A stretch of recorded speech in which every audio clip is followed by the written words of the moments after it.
Hello दोस्तों, कैसे हो आप सब। उम्मीद है आप सब बहुत अच्छे होंगे।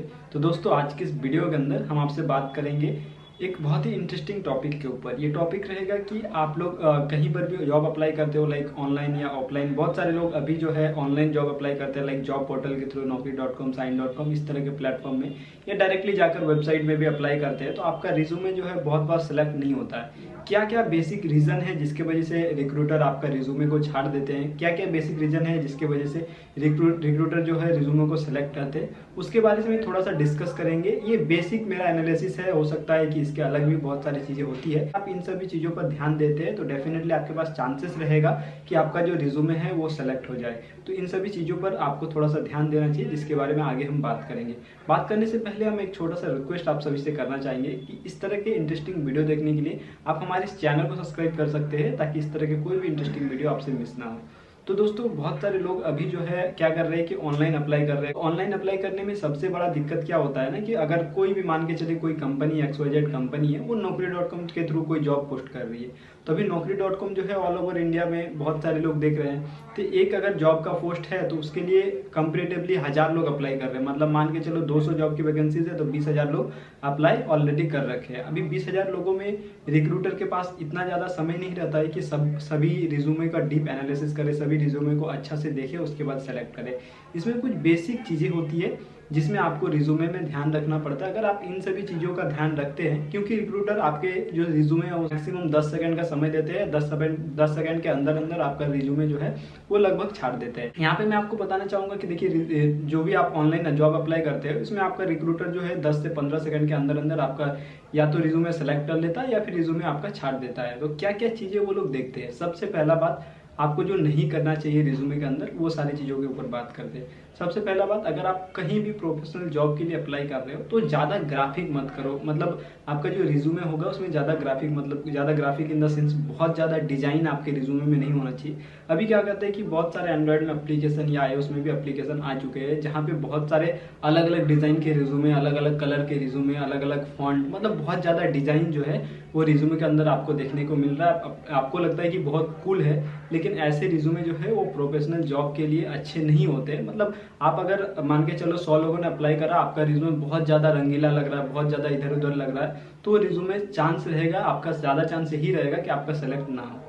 ये आपका बहुत बड़ा रीज़न हो सकता है रिज्यूमे सेलेक्ट नहीं होने का। तो ज़्यादा ग्राफिक मत कीजिए। अगर आप डिज़ाइन करते भी है तो प्रोफेशनल डिज़ाइन कीजिए और बहुत कम डिज़ाइन करने का कोशिश कीजिए, टू द पॉइंट जो है चीज़ें को रखने का कोशिश कीजिए। अभी एक चीज़ हुआ ये। दूसरा चीज़ आपको ध्यान देना है ईमेल आईडी के ऊपर। ईमेल आईडी जो होता है ना, बहुत सारे लोग क्या कहते हैं कि प्रोफेशनल ईमेल आईडी नहीं रखते हैं। लाइक बहुत सारे, मान के चलिए किसी का नाम है राहुल, अभी वो लोग मतलब मजाक मजाक में जो ईमेल बनाते हैं, coolrahul@gmail.com या फिर badboyRahul@gmail.com, इस तरह के ईमेल जो है प्रोफेशनल, आपका प्रोफेशनलिज्म जो है वो नहीं झलकाता है। तो आप इस चीज़ का ध्यान रखिएगा। बहुत सारे लड़की भी, मतलब मान के चलिए कोई लड़की का नाम है स्वीटी, तभी वो ईमेल आईडी बना के रखती है cutesweety@gmail.com। तो इस तरह का अगर ईमेल आईडी आपका रहता है तो लगता है, मतलब ईमेल आईडी देख के ही किसी भी रिक्रूटर को लगेगा कि ये मतलब बंदा उतना प्रोफेशनल नहीं है या फिर उतना ज़्यादा सीरियस जॉब को लेकर नहीं है। क्योंकि अगर आप एक प्रोफेशनल फील्ड में जॉब अप्लाई कर रहे हो तो आपका रिज्यूमे उस काबिल होना चाहिए, साथ ही साथ आपका ईमेल आईडी एटलीस्ट कम से कम प्रोफेशनल होना चाहिए। क्योंकि ईमेल आईडी आप खुद से बनाते हो, और अगर आप इस तरह के टेढ़ा मेढ़ा ईमेल बनाते हो तो कहीं ना कहीं ये झलकता है कि आप इतना ज़्यादा सीरियस नहीं हो, या फिर आप मतलब प्रोफेशनल काम करने लायक नहीं हो। तो इस सभी चीज़ों का ध्यान में रखिएगा जब भी आप अपना ईमेल आईडी बनाइएगा, या प्रोफेशनल फील्ड में कोई भी ईमेल आईडी दीजिएगा तो आपके नाम से रिलेटेड होना चाहिए। हो सकता है एक दो वर्ड रहे, जैसे कि आपका नाम रहे, उसके बाद सरनेम रहे, और सरनेम के बाद भी बहुत बार ईमेल नहीं मिलता है तो आप एक दो वर्ड, मतलब नंबर भी डाल सकते हैं, 2 3 4 जो भी आप डालना चाहते हैं वो डाल सकते हैं। लेकिन इस तरह का नहीं, क्यूट स्वीटी या फिर बैड बॉय, ये वो, मतलब इस तरह के जो नाम होते हैं वो प्रोफेशनलिज्म आपका रिज्यूमे में नहीं दिखाता है। तो अगर आप इस तरह के ईमेल आईडी रखते हैं तो भी आपका जो रिज्यूमे है वो मतलब छट जाता है, आपका रिज्यूमे जो है वो सिलेक्ट नहीं होता। ये जो चीज़ है इसके बारे में मैंने एक रिक्रूटर से बात करा था, उन्होंने ये सारी चीज़ बताया है। तो इन सभी चीज़ों पर थोड़ा ध्यान दीजिएगा तो आपका सारा चीज़ जो है वो ठीक ठाक हो जाएगा। अभी तीसरा रीज़न क्या है? अभी तीसरा रीज़न जो है कि जब भी आप मतलब अपना स्टडीज़ वगैरह डालते हो, लाइक आपने कौन सा कोर्स करा है, लाइक किसी ने बीटेक करा है, किसी ने ग्रेजुएशन करा है, तो आप उसका ईयर नहीं डालते हो। बहुत सारे लोग क्या करते हैं, सिर्फ लिख देते हैं कि ग्रेजुएशन, आपने ग्रेजुएशन करा है, फुल टाइम ग्रेजुएशन। अभी फुल टाइम ग्रेजुएशन आपने कब से कितना कौन से ईयर में करा है ये भी डालना जो है वो जरूरी होता है, क्योंकि बहुत सारे कंपनी जैसे TCS जैसी कंपनी अगर अप्लाई करते हो तो वो लोग बहुत पुराना, अगर आप है लाइक मान के चलो आप 2022 में हो और आप 2015 के ग्रेजुएट हो, तो आपको जो है वहाँ पे चांसेस नहीं मिलता है, क्योंकि वो लोग रिसेंट जो ग्रेजुएशन किए हैं वही लोग को प्रेफरेंस देते हैं। तो यहाँ पे आपका जो है आपका ईयर मेंशन करना जरूरी होता है। और सभी कंपनी में, अगर आप किसी भी कंपनी में अप्लाई कर रहे हो तो आप ईयर जरूर मेंशन करो, क्योंकि बहुत सारी कंपनी क्या करती है कि रिसेंट ग्रेजुएट को ही जो है वो लोग ज़्यादा प्रेफरेंस देती है। और ऐसे में अगर आप ईयर डालोगे ही नहीं तो वो रिज्यूमे, जाहिर सी बात है कि सिलेक्शन, आपका रिज्यूमे जो है वो सिलेक्ट नहीं होगा। और उन लोगों के पास इतना टाइम नहीं होता है कि आपको मेल करके बताइए कि आप फिर से रिज्यूमे डालिए। वो लोग डायरेक्ट जो है वो सिलेक्ट नहीं करेंगे, आपके पास कॉल नहीं आएगा। आपको इस बात का भी ध्यान में रखना है, जब भी आप क्वालिफिकेशन डालोगे तब आप जो है अपना डिटेल जो है वो अच्छा से मेंशन करोगे, ईयर भी आप जो है वहाँ पे मेंशन करोगे। इस बात को भी आपको ध्यान में रखना है। इसके अलावा और भी बहुत सारी छोटी छोटी चीज़ें हैं जिसके बारे में आपको ध्यान में रखना है। जैसे कि मान के चलो आप किसी भी BPO या सेल्स जॉब के लिए अप्लाई कर रहे हो, मान के चलो आप कोई BPO जॉब के लिए अप्लाई कर रहे हो, वहाँ पे आपका क्वालिफिकेशन जो है वो 12 पास चाहिए, लेकिन आपने कर रखा है BTech मैकेनिकल इंजीनियरिंग से। अभी अगर कोई आप BPO जॉब में मैकेनिकल इंजीनियरिंग से BTech डालोगे ना, तो चांसेस ज़्यादा रहेगा कि आपका सिलेक्शन ना हो, क्योंकि वो लोग के मन में एक थॉट आ जाता है कि इन्होंने इतना ज़्यादा पढ़ाई किया है, BTech वगैरह किया है, तो ये तो 10-11 हज़ार का नौकरी है, आज ये ज्वाइन करेगा, 1-2 महीना काम करेगा फिर छोड़ देगा। और कोई भी कंपनी इस तरह के शॉर्ट टर्म कैंडिडेट को लेना नहीं चाहती। तो इसके लिए अच्छा यही होगा कि आप वहाँ पे 12 पास ही डालो।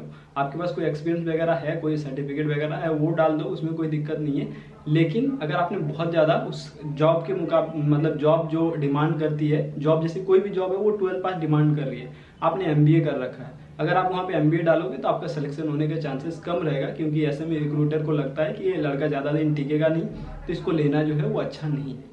इस बात का भी आपको ध्यान में रखना है। मान के चलो कहीं पे ग्रेजुएशन चाहिए, वहाँ पे आपने BTech करा है, तो वहाँ पे आप डाल सकते हो, क्योंकि ग्रेजुएशन और BTech जो है इक्विवेलेंट होता है, वो अलग चीज़ है।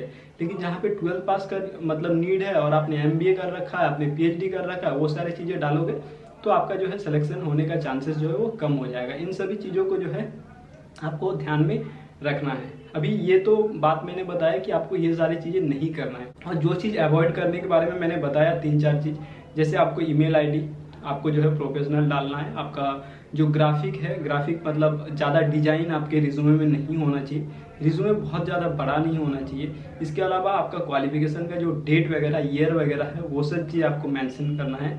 इसके अलावा जो भी चीज़ें मैंने बताया है, ये सब चीज़ों को आप ध्यान में रखिए। और एक चीज़ आपको ध्यान में रखना है, जो कि अगर आपके पास एक्सपीरियंस है तो आपके पास कितने दिन का एक्सपीरियंस है, टू द डेट आप मेंशन कीजिए। मान के चलो आप 1 साल का आपके पास एक्सपीरियंस है, तो 1 साल का एक्सपीरियंस कब आपने कंपनी ज्वाइन किया था, कब आपने छोड़ा।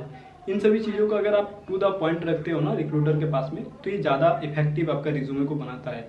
तो अगर आप इन सभी चीज़ों को ध्यान में रखोगे तो डेफिनेटली चांसेस है कि अगर आपका 50% चांसेस था रिज्यूमे सेलेक्ट होने का, तो वो बढ़कर 90% हो जाएगा। हो सकता है किसी कारणवश आपका रिज्यूमे सेलेक्ट नहीं हो, लेकिन डेफिनेटली ये चांसेस जो है बढ़ जाएगा सिलेक्शन होने का। और जो भी पॉइंट के बारे में मैंने यहाँ पे बात किया है, ये सारी चीज़ें मैंने एक रिक्रूटर से डिस्कस करने के बाद ही आप सभी को बता रहा हूँ, ताकि आप सभी को एक वैल्यूएबल कंटेंट मिल पाए, आप सभी को जो है इससे एक वैल्यू मिल पाए।